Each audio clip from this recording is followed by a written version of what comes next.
Karalaitis varlė arba geležinis Henrikas. Senais laikais, kai dar pildydavosi visi žmonių norai, gyveno karalius.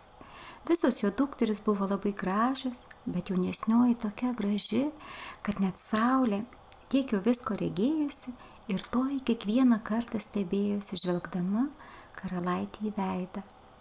Netoli karalius rūmų augo didelė tamsi giria, o toje girioje po sena liepa buvo šulinys. Karštomis dienomis karalaitė nueidavo į girią ir ten sėdėdavo ant visaus šulinio rentinio, o kai nusibosdavo sėdėti, pasimdavo aukso kamuoliuką, mėtydavo į viršų ir gaudydavo jį. Tai buvo jos mėgstamiausias žaidimas. Bet kartą atsitiko, kad aukso kamuolys neįkrito karalaitį iškeltą rankutę, pralėkė pro šalį ir nukrito ant žemės ir pradėjo riedėti tiesiai į vandenį. Karalaitė žiūri, akių nuo jo nenuleidžia, bet tas ridu ir pradingo šulinyje.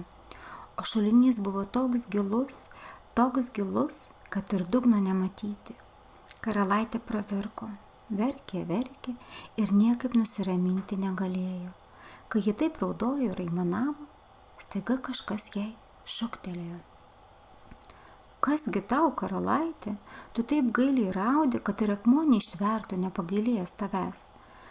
Karalaitė apsidairė, iš kurgi čia tas balsas, ogi žiūri, varlė iškišus iš vandens savo didelę šlykščią galvą, kalba su ja.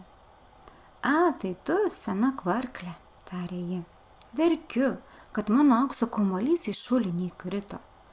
Neverk ir nusiramink, atsakė varlė. Aš galiu tau padėti, bet ką tu man duosi, jeigu aš ištrauksiu iš vandens tavo žaislą? Ko tik panorėsi, miela varlytė, atsakė karalaitė paploninusiu balsą. Atiduosiu savo drabužius, savo perlus, brangakmenius ir net aukso karūną nuo galvos. Nereik man nei tavo drabužių, nei perlų, nei brangakmenių.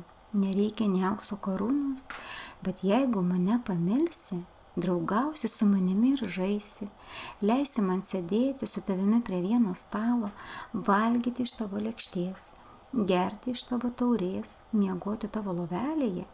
Jei visą tai man pažadėsi, tada aš panersiu į vandenį ir ištrauksiu tavo aukso kamuolį. Gerai, tarė karalaitė, padarysiu viską, ko panorėsi, tik prašau, sugrąžink man aukso kamuoliuką. Taip ji tik sakė, o širdis galvojo, ką čia ta kvaila varlė plepa. Lindi vandenį su kitomis tokiomis pat kvarksomis ir kvarksi, užsimanėma žmogaus draugė būti. Išgirdusi tokį pažadą, varlė tik niurkt panėrė ir nusileido į patį šulinio dugną, o po valandėlės vėl išnyro iš vandens, apžiojusi aukso kamuolį. Paskui priplaukė prie kranto ir numetė jį ant žolės. Karalaitė be galo apsidžiaugė savo gražiuoju žaisliuku, čiupo jį nuo žemės ir į kojas. Palauk, šaukė varlė, nepalik manęs, aš negaliu taip greitai bėgti kaip tu. Tačiau, kad ir kiek varlė šaukė, kad ir kiek vargsėjo, karalaitė niekur girdėti nenorėjo. Parbėgo namo ir netrukus visai pamiršo vargšę varlytę, o toji turėjo grįžti atgal į savo šulinį. Kitą dieną susėdo karalaitė su karaliumi ir dvariškis prie pietų stalo ir valgo iš savo aukso lėkštės. Tik staiga girdi šlept, atšlepsi kažkas marmuro laiptais, užsilepečkeno į viršų, pasibeldė duris ir sušuko. Jaunoji karalaitė, atidaryk man. Karalaitė nubėgo pasižiūrėti, kas ten galėtų būti. Atidaro duris, ogi žiūri už durų varlė betūpinti. Greitai tik trinkt, užtrenkė duris, vėl atsisėdo prie stalo ir taip jai baugu, taip baisu pasidarė. Karalius pastebėjo, kad daužo sukrūtinėje dukrelės širdis ir paklausė. Ko tu, dukrelė, kas yra? Kodėl tu taip atrodai? Kas nutiko? Gal už durų stovi koks milžinas ir taikosi tave pagrobti? Ak ne, atsakė karalaitė, ne milžinas, o bjauri varlė. O ko ta varlė iš tavęs nori? Ak, tėveli, kai vakar aš sėdėjau girioje prie šulinio ir žaidžiau, įkrito į vandenį mano aukso kamuolys. Aš labai gailiai verkiau ir varlė jį man iš vandens ištraukė. O kai tik tai prispyrusi reikalavo, tai aš pažadėjau priimti ją į drauges. Bet nepamaniau, kad jis įsiropš iš savo šulinio, o dabar štai tūpi prie durų ir prašosi įleidžiama. Tuo tarpu varlė antrą kartą pasibeldė į duris ir sušuko. Jaunoji karalaitė, duris atidaryk man. Nejau tu neatsimeni, ką vakar pažadėjai, prie šulinio vėsaus. Jaunoji karalaitė, duris atidaryk man. Tada karalius ir sako, ką prižadėjai, tą reikia ištesėti. Eik ir atidaryk duris ir atmink visada. Visus pažadus reikia tesėti. Karalaitė nuėjo ir atidarė duris. Varlė tik strikt ir jau kambarį. Nušokavo paskui karalaitę prie jos kreslo ir sako, pakelk mane, noriu šalia tavęs sėdėti. Iš pradžių karalaitė dar nesiryžo, bet galų gale karaliaus paliepta pakėlė. Atsidūrusi krėsle, varlytė užsimanė atsisėsti ant stalo, o ten patupdyta tarė. Dabar pristumk man arčiau savo aukso lėkštę, kad galėčiau su tavimi drauge valgyti.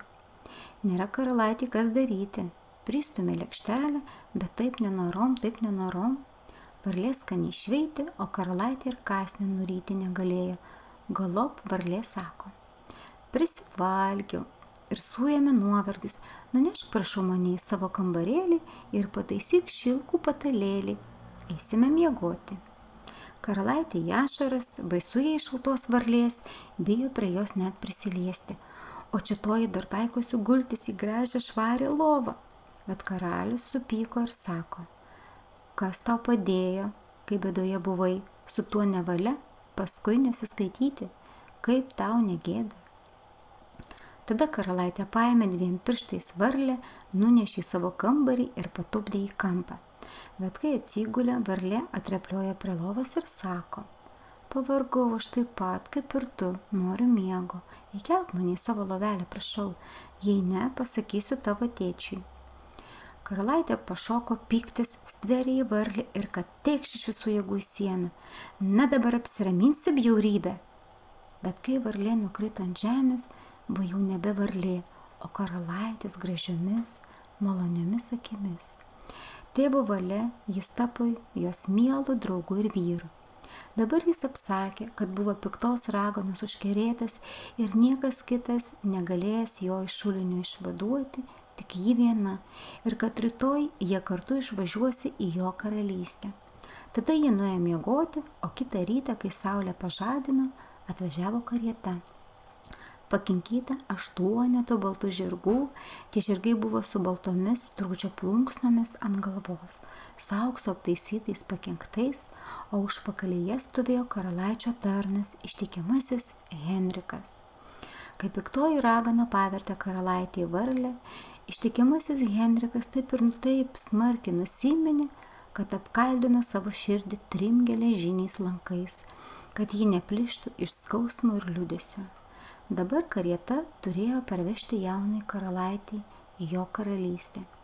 Ištikimasis Henrikas įsodino jaunuosius į karietą, o pats vėl atsistojo užpakali karietos ir negalėjo atsidžiaugti, kad jo ponas išsivadavo iš piktų burtų.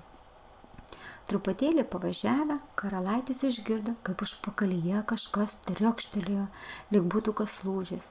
Jis atsigręžė ir sušuko, Henrikai, lūžta mūsų karieta. Ne, ponė, karieta nieko dėta.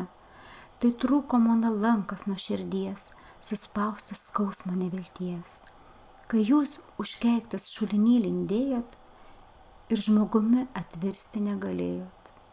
Dar ir dar kartą važiuojant triokštelėjo ir karalaičiui vis rodėsi, kad lūžta karieta.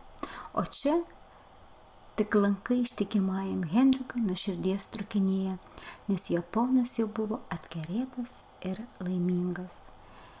Ir gyveno karalius su karalaitė ilgai ir laimingai. Pasakos pabaiga.